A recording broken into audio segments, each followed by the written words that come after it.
Good evening and welcome to another episode of the 15 Red podcast with myself, Kelly Barker, and Scott MacArthur in Northern Ireland. Hello, Scott. Good evening to you, Kelly, from a very windswept Northern Ireland. We're just over the storm there, but thankfully all's safe and well here. And a very exciting couple of days at the Championship League and a very intriguing start to the German Masters to discuss. So plenty to get through. Yes, quite a lot to talk about today. Actually, I think last week in the Championship League was one of the most enjoyable weeks of it I've known. I don't know if I was still feeling on a high after the Masters, but I watched more of the league last week than I might anyway. But yeah, it's really, really interesting and lots going on. Group 5, we had Matt Selt winning the group, beating Judd 3-0 in the final. Mm. Selt played really well. I know he gets a bit of stick sometimes about some of his goings on, but beat Judd 3-0 in the group final with two breaks of 102 and a 95. And he missed the 15th black, or else that would have been another 102 breaks. So that was quite something there. Yeah, But with the consolation of that, if you were a Judd fan, was that you got to see him the next couple of days back for Group 6. yeah, And in many ways, Joe O'Connor was the star of the show of Group 6. He played really well, didn't lose a game, was top of the tree. And but when we came to the group final, Judd beat him 3-0 with three centuries. So yeah. yes, that was a really good few days of league. Did you Good. see much? I saw quite a bit of it, but there we mentioned Joel Fuller's Ken Doherty moment. Oh yes, there were a few of those moments. Yes, uh, poor old Joe. And he wasn't the only one either as the week went on. No, But yeah, very sad when that happened. But a good week nonetheless. Good match practice. yeah, Um, just a shame that happened. Mr. Black for a 147. yeah, has the Jack Levinsky's another fact, but we must give a shout out to Jack Jones, by the way. An extraordinary, Absolutely. extraordinary figure scored 2 centuries. Now, admittedly, he played all 6 groups that he entered. I know he withdrew before the seventh, so he could get out to Germany in time, probably. But extraordinary figure, 32 centuries in one professional event. Now, admittedly, they're only best of 5 in short matches, but dear me, extraordinary feat. Yeah, it's not far off double of what he's ever made in a season. So it was mega scoring from Jack. Every time he went to the table and there was half a chance, he looked like he was good to clear up. And yeah, it's as well as I've seen him. So hopefully he's gone to Germany in a good frame of mind, and hopefully he does well over there because I think he did win his first round, which we'll come on to the German in a little while. Yeah, But yeah, he played so well, and if he could take that kind of form into normal events where there is a little bit more pressure perhaps than the Championship League, then yeah, because I think he's teetering on the brink of the 16, and you want to be there for the crucible. Really, you don't want to be number 17 when qualifying comes around. So yeah, I believe he's playing more than well enough now to give it a good go for this next few events and yeah. getting that 16 for the crucible. Yeah. On another scoring point, everybody was saying that Judd Trump would never make the 100 centuries in the season, but he played so much in Group 5 and Group 6, and he's made one in his first round match as well in Germany, that he's now up to 66, plus the winners group, so that's what, uh, 6 or 7 guaranteed matches there. So, I mean, and he's got seven more events to play in before Sheffield. So the £100,000 bonus could be going the world's number one's way. Yes, it was looking like a tough ask before the Championship League last week. But I think he made 16 in that event to Yeah, get him to two-thirds of the way there. And he just looks good every time he goes to the table, doesn't he? He's in the form of his yeah, life. yeah, He's confident, and he's playing so well. He's favourite for everything he enters. You'd think yeah, he'd go deep in most of the events he's going to be playing in. yeah. I definitely think he'll go to the Crucible with a good chance of getting it done. Imagine if he like got to 99 before the final and then at the World Oh, Championship and like didn't make a century in the final or something. Oh well, I dear. think I think but if he reaches the world final on 99, I think he'll have that world title more on his mind. But Yeah, you'd think you'd think he'd probably risk the odd frame, perhaps, if he's on 99, to make chances. yeah. Because I mean, there were one or two times the Championship League when ordinarily would have been more prudent with his shot selection, but he was chasing the century.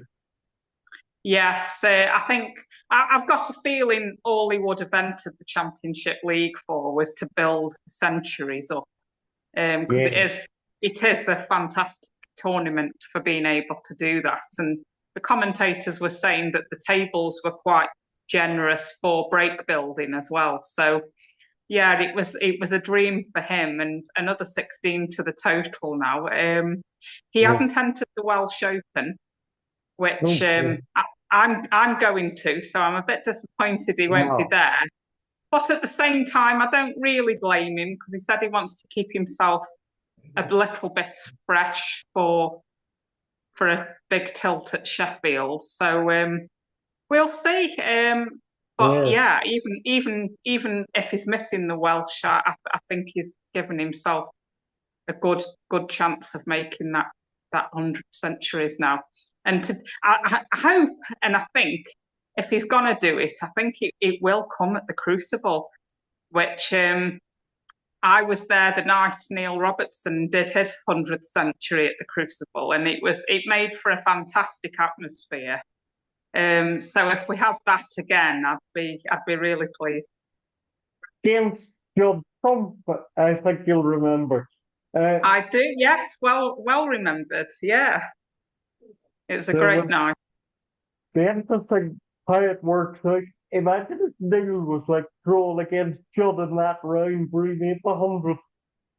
Yes, because Judd, I seem to remember, was so concentrating on the match at the time. He didn't really give Neil much of a acknowledgement when he did that. So would Neil be the same towards him if Judd was to do it? But long way to go. I know, yeah, yeah. Although you mentioned the tables there, I do have a bit of a theory that Rathzone tables play a bit more generous than the Star tables. And it was borne out by that Champion of Champions match between Selby and Robertson a couple of years ago, or during the COVID Champion of Champions. It was the first year they played it on Rathzone tables, and you know how many centuries there were in that one. So Rathzone tables, I think, just play slightly more generous than the Star ones for ranking events, but that may just be a theory from me. Well, I think you're probably right, Scott. I think there's something in that. I don't think it's a coincidence that there's just so many centuries all the time. But as long as they're not ridiculously sized, which No, no, we don't want them to make it too easy. But no. we all love seeing a century go in, don't we? Yeah, tremendous.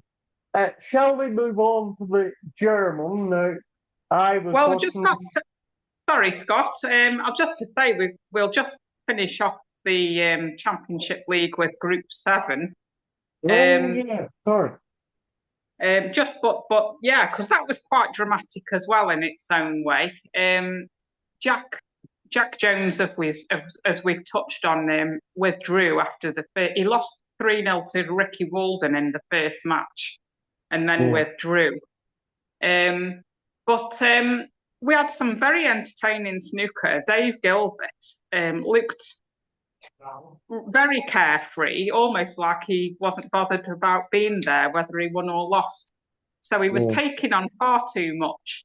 But in amongst this carefree style, he did make a 147. We finally got one.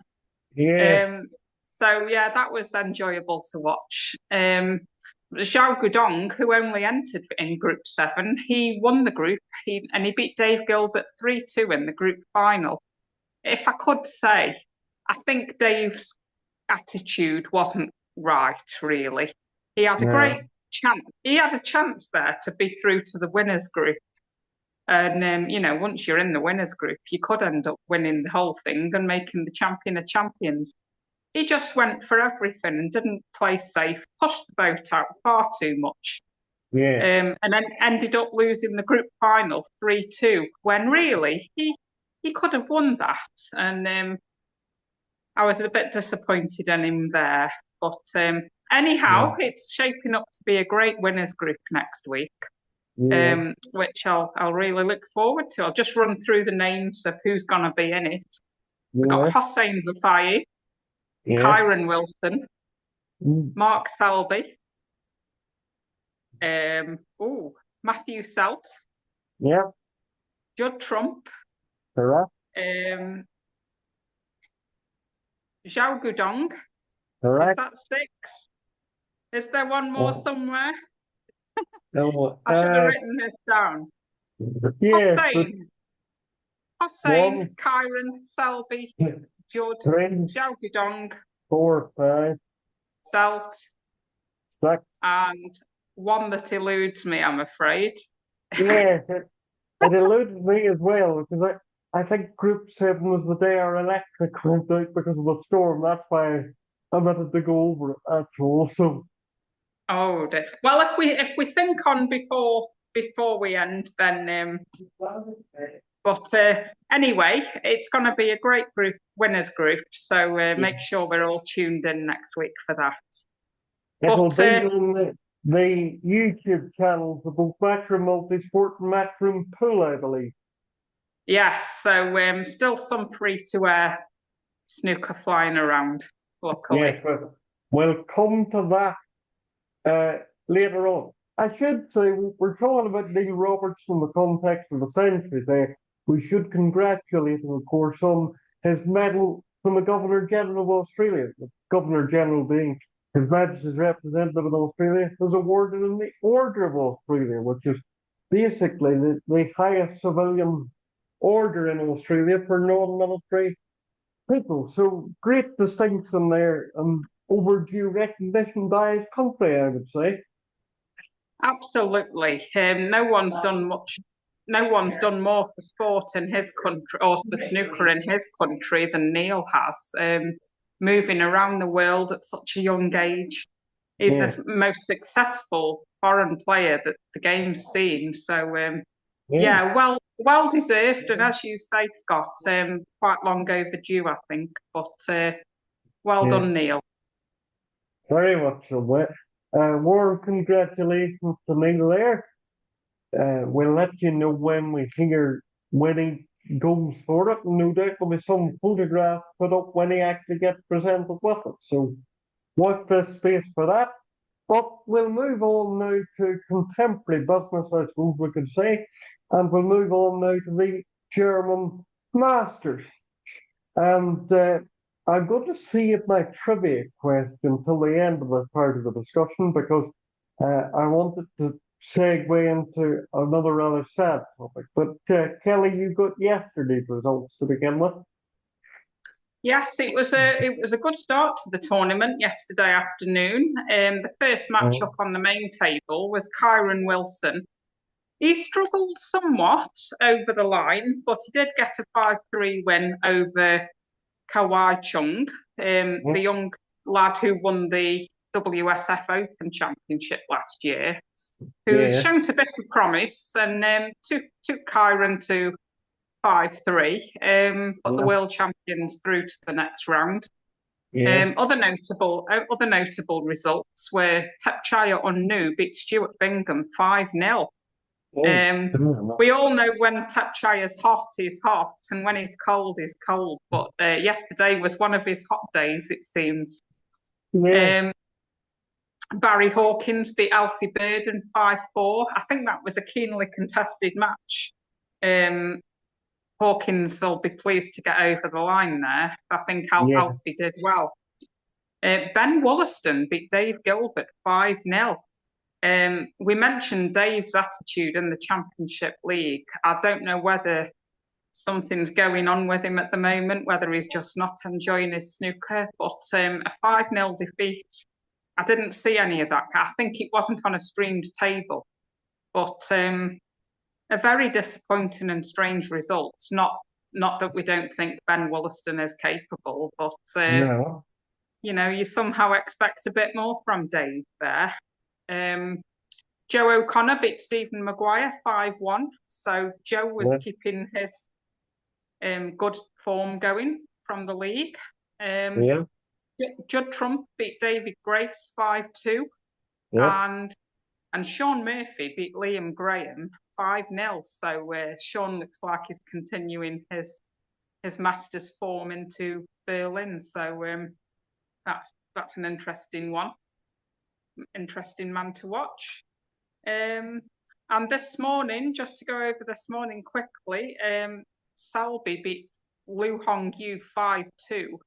That was a bit of a struggle for Selby as well. There was talk that conditions on that main table maybe the table's a little heavy. But Selby and Kyron both struggled somewhat. But they're both through to the next round. Yeah. CJW beat Ken Doherty 5-0 as well. So Yeah. yeah, I think we all know that C's multi-talented. He was runner-up here last year. Yeah. Yeah, he gave Ken a hiding, I'm afraid, for Ken Yeah. fans. Yeah. So Yeah. yeah, and one bit of sad news as well. There were a few withdrawals from this tournament in the first round, but I think it's really sad that Hossein Bafai didn't get a visa. Oh, there. So he had to forfeit his match against Wang Sijun.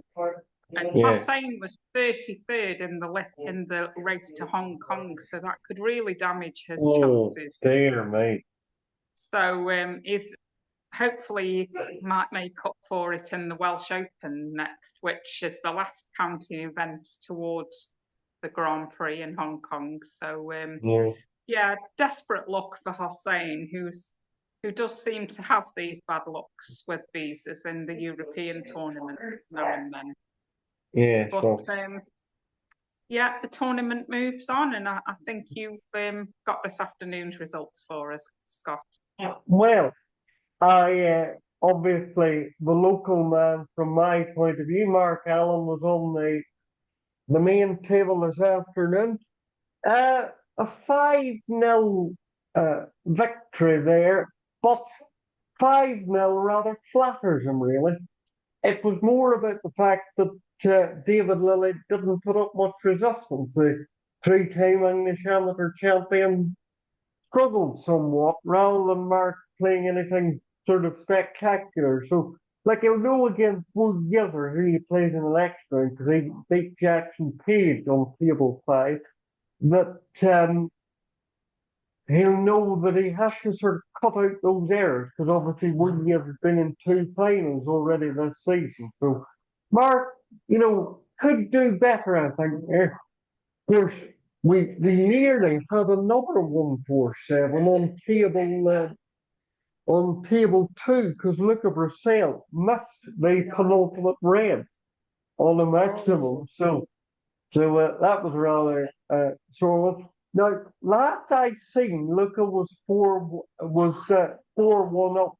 I didn't get a chance to see the score there, but Luca looks as if he'll go through. So Yeah, Mark has.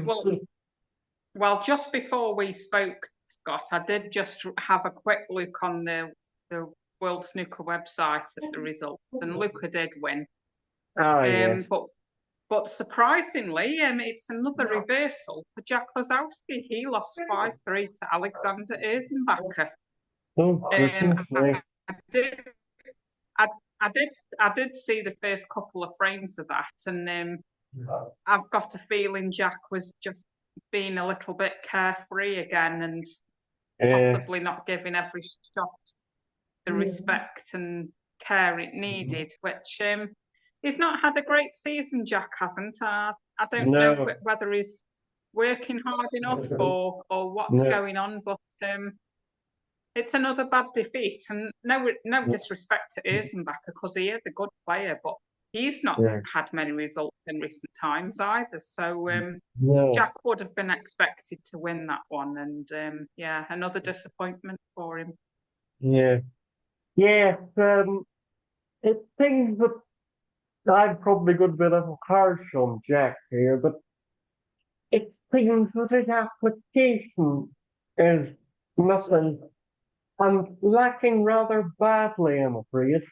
It just seems as if whether he doesn't want to put the practice on, whether he is putting the practice on, I don't know. But it just seems that his application on the table is lacking somewhat. Yeah, I hate to be too harsh because I really like him and I love watching him play. But when you saw what he did at the UK Championship, how he mixed the safety game up against Mark Selby, you thought, wow, if you do that all the time, you'll be a real force to be reckoned with. But Mm. he seems to have just gone backwards again slightly, Yeah, and I'm not sure what the answer is for him now. yeah, yes. It's it's a sadness. It is a sadness when Jack doesn't perform like we know he can. That's the annoying thing. You sort of know that he can perform like with the magic, but if he just mixed it up a bit. If he took like fit of Mark Allen, but I'm not one for giving advice to players, but I would say to Jack, go and speak to Mark Allen because what has Mark done? Mark's learned to be slightly more circumspect, more calm, and it has reaped its rewards for him. Now I'm not just blowing Mark's trumpet because he's local, but obviously, it has worked for him, so I would recommend to Jack maybe go and see Mark and see if he can help you. Well, and also, I mean, he's best friends with Judd Trump, and Judd had to learn the other side of the game as well. And Yeah, when he put it all together and was willing to learn the other side of it, look what he's gone on to achieve. So I know. you could Yeah, you could do worse than listening and watching what Judd does. You just wonder whether he's got a nice life. He's relocated to Dubai. Um, you just wonder whether he's comfortable. He's making good money. Maybe the hunger just isn't there enough, and you can't drum that into someone if it no, I isn't know. naturally there. No, I know. I know, but it's just from our point of view as fans, it's just so disappointing. Now, the trivia question for today relates to the German Masters, and it is who did Ronnie O'Sullivan beat 5-4 from 4-0 down in the first round of the German in 2012 before going on to win the title? He did Steve Maguire 9-7 in the final, but who did he beat in the first round? 5-4 from 4-0 down.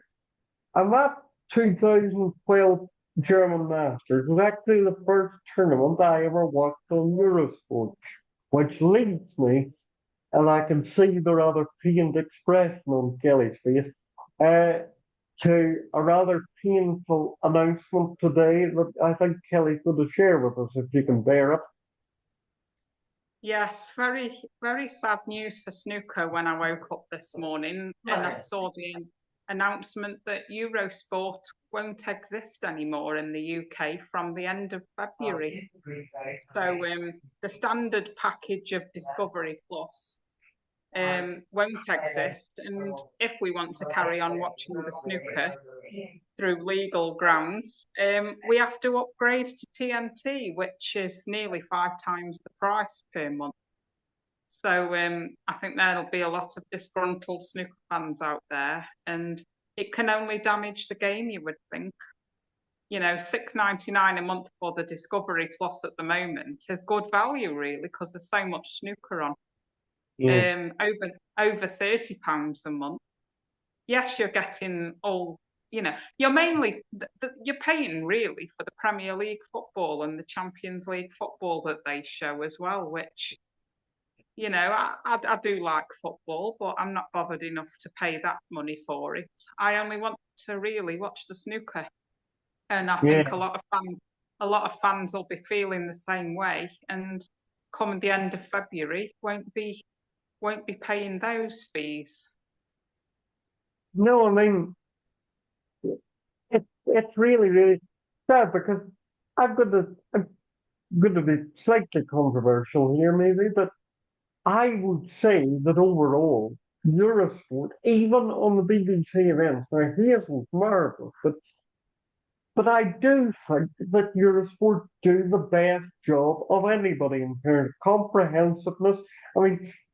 Look at you would have seen this afternoon, they have the whole list of the season so far, who'd won what during the season. And it was all tournaments that they had shown, Shanghai, the Xi'an Grand Prix, etc.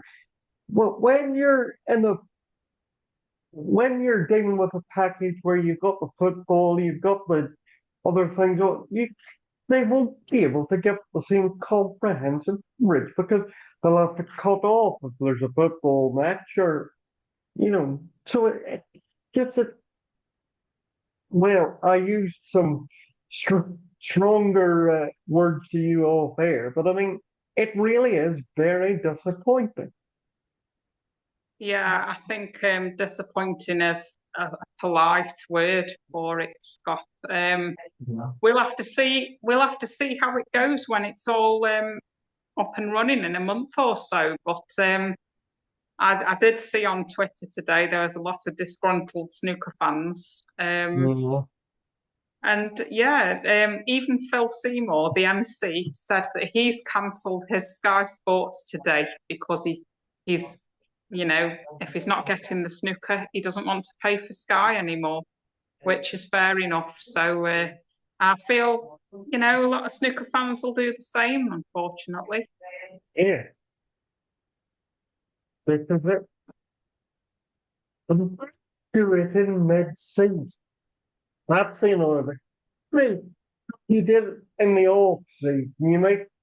People make a time to go and upgrade or make go and find other place. But halfway through a season with uh with a lot of tournaments still to come means that you're cutting off half the rest of the season or the majority of the rest of the season.